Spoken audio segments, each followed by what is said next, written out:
What's up, you guys? It's your casual clone, and we're back with another box. So, I'm gonna open this. I already cut it. I didn't actually open it yet, but I already cut it because it would make it a lot easier for me to do. So, it's not big enough for a helmet, so I'll be rest assured that's not what it is. The ball thing here, not sure what that is yet. And this, look what's inside. Really exciting, if I can get it to work.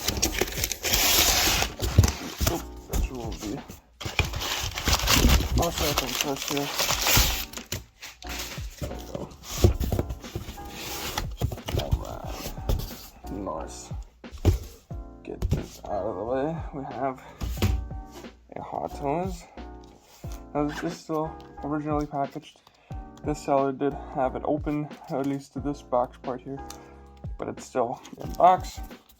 I'm assuming this is, let me see, I think what this is like a, what do you call it? It's like a little, yeah, you gotta see my face. Let me see. I think what this is like a sort of Grogu thing that was in the listing. I don't know why that person included it, but it's like a small Grogu. I don't know why. It's such a random thing. It's almost like a Christmas ornament. I don't know why it was included. I guess I could give that to my parents for Christmas. But let's open up this thing here. I mean, I'm gonna have to put you guys down, but you can see me still. See, I'm pulling it out. Yeah, there we go. So, welcome to the Hot Toys Mandalorian. The original one, not the one from the new show episodes, but like the OG Mando. What's up, you guys? It's your casual clone, and today we're going to be taking a look at the Hot Toys Mandalorian from Season 1, Episode 1. I am very excited for this, and I hope that the audio does not cut out mid-review, so I'm probably gonna split this into several video parts so that at least the audio isn't gonna cut out. I believe the audio only cuts out when I record for like a very long time. So we're gonna tackle the unboxing for this first, and then I'm gonna make a separate video, because what I'm gonna do is, this guy has a fat suit, so once I get him out, I'm gonna customize the fat suit, and then I'm gonna do a review on him. So, but first, let's get him out of the box. If I sound a bit weird, I am still a little bit sick, but we're gonna try to get this done. I'm really excited for this. Just kind of slide off the top half here. Takes a little bit. There we go. Alright. And we are met with this really nice shot of Mando himself, or the figure of Mando. Looks really good. Let's get this off. It's like a little poster thing. You can kind of just take that off. So here he is. Take off the plastic first. Take that off. Some of his accessories here. We'll get this off to the side here first. Then, of course, actually, I think this is like another shell here. I need to experiment myself. And this is just kind of slides out. Let's get rid of this. Go. It's like a bunch of different layers of it. There we go. Let's take this off. Nice. Hope he doesn't fall out. Here he is. That looks really cool. There he is. Oh, there goes his gun. I'm gonna put this back down. see that I don't lose anything. Alright, then you'll of course get his disintegration rifle. And then we have Mando himself. Ooh. There he is. Look at him. Okay, I'm gonna put this to the side here. There he is. There's Mando. Oh, there we go. I'm gonna do a proper review of him after I have removed the fat suit, or I tweaked it because I don't like that his articulation gets hindered so much. So I'm gonna put him off to the side first. He also has his instructions taped at the bottom here if you want to do so. I do recommend you read these first because you don't want to mess up your figure, but I don't need these, so yeah. I will see you guys once I have everything set up. Here's Mando out of the packaging and already in a pose on his stand. Now, he has been modified so that he can pose better. I completely took off his armor and then proceeded to cut up his muscle suit, which is originally underneath the suit or the fabric, so that he can have more articulation. If you guys are not a experienced customizer, I really don't recommend you guys do this if you don't want to risk breaking anything. I did this because I wanted the articulation, because it is very limited when you first take him out of the box, at least this version of him. Now, I have him in this pose.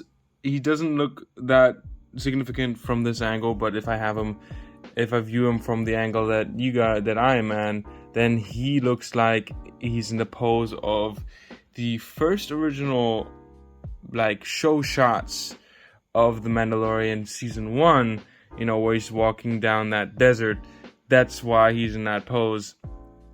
And yeah, so we'll just kind of take him off his stand here. We'll take a closer look at the base first, and then we'll take a closer look at Mando here. So let's get that started.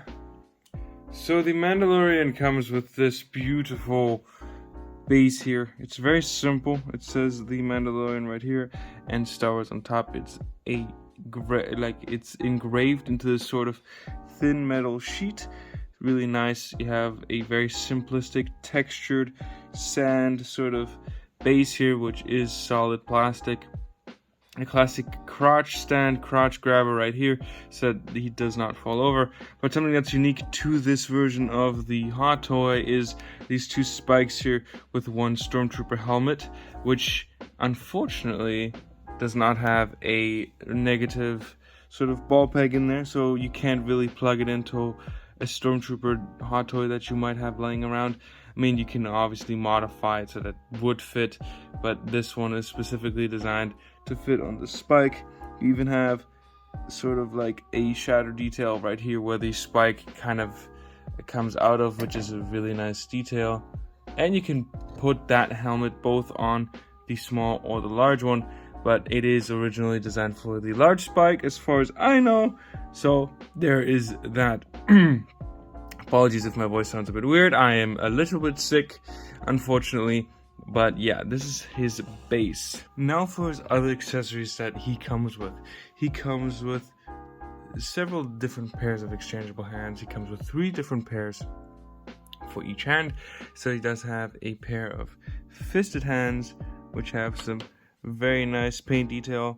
You can really see some of that detailing here with the black on the glove guards here, and you have the sort of mustardy yellow gloves showing through the black fingerless gloves.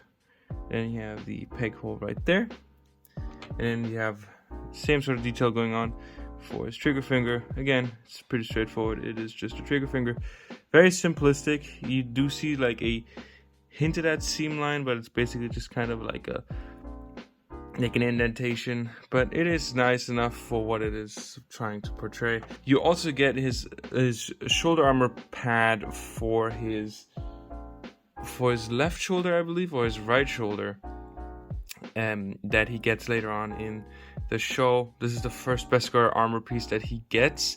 Now you can exchange it if you want with the Shore Trooper armor piece, or I believe this one, but I think he first swaps out the Shore Trooper armor piece.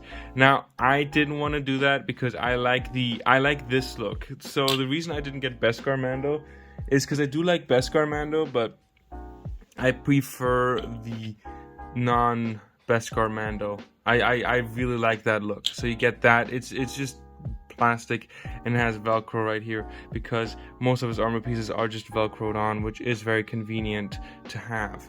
Now here is probably the biggest showpiece, and that is his disintegration rifle.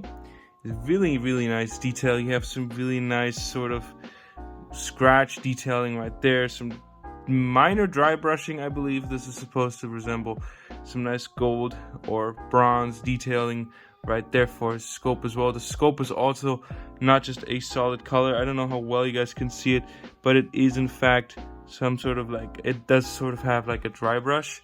Let me see if I can get my light closer here. It does look really nice. Overall, it has paint everywhere, even on his disintegration parts right here. You have a nice sort of yellow contrasting into the silver, or I guess the silver contrasting into the yellow, or fading into the yellow. So this is really nice. The only thing that does bother me a little bit is the wood.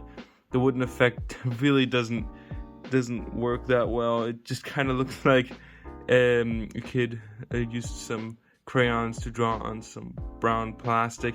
So that's definitely a detail I don't like. It just didn't work. I'm pretty sure they could have done that better. Now, I don't think anything moves on this gun, and I don't want to risk anything.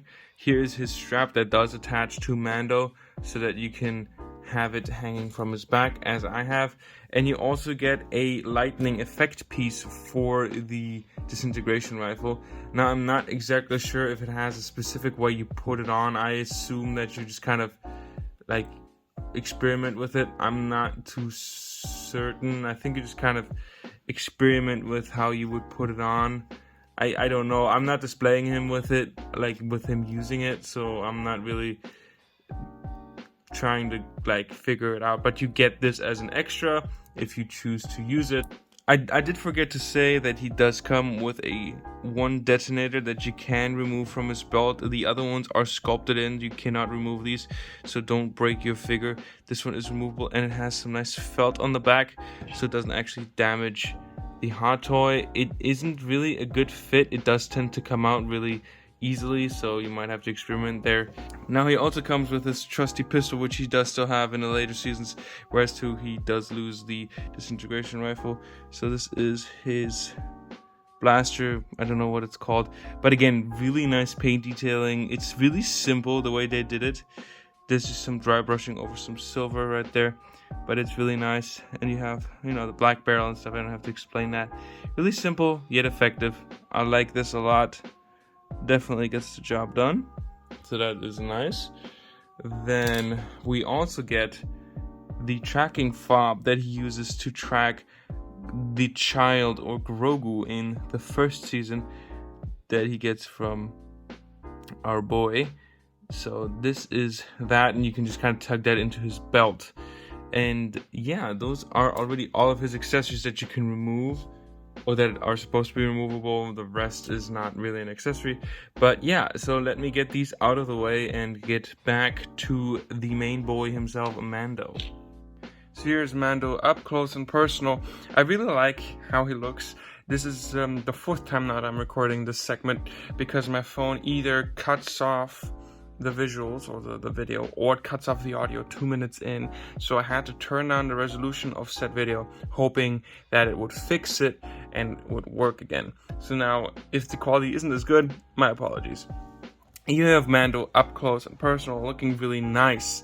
He has some nice grime collection in his helmet, looking really good. I don't know if you can see it very well, but it does pick up on the video. Really nice. Some discolorations right there. It's not just a one plain clean looking silver, which makes sense because this is sort of a scavenger look. Some nice reddish brown chest armor. Really like that. The dents are mostly sculpted in. Some of them aren't, most of them are, but really nice. It just kind of adds more to that realism. Then you have the nice Shore Trooper shoulder armor, which is also really nice. This one doesn't have any sculpted in dents. Most of these silver highlights are just like painted on. His strap is really good. It's like a pleather material. These can come off individually. I think I already lost one, so really do be careful when you handle that. You have a peg hole right there on the belt, which does serve for the disintegration rifle. You have a peg here, which you can just plug in. And then if you take him on the back, you have a sort of strap here, which is magnetic. And you can attach the rifle, put the rifle here, and then close it so that the rifle stays on the back and doesn't float around as easily. Again, you have on the back some really nice sculpted in dents, really nice detailing. Again, not just a clean reddish brown, so you have some discolorations right there. Really nice dry brushed pouches here, really cool. I really like that they didn't skim out any of the details, except for the pleather material, of course, because it is a different material, but all the sort of hard plastic parts have some sort of dry brushing. Gauntlets also look really nice. I don't know whether you guys can see that.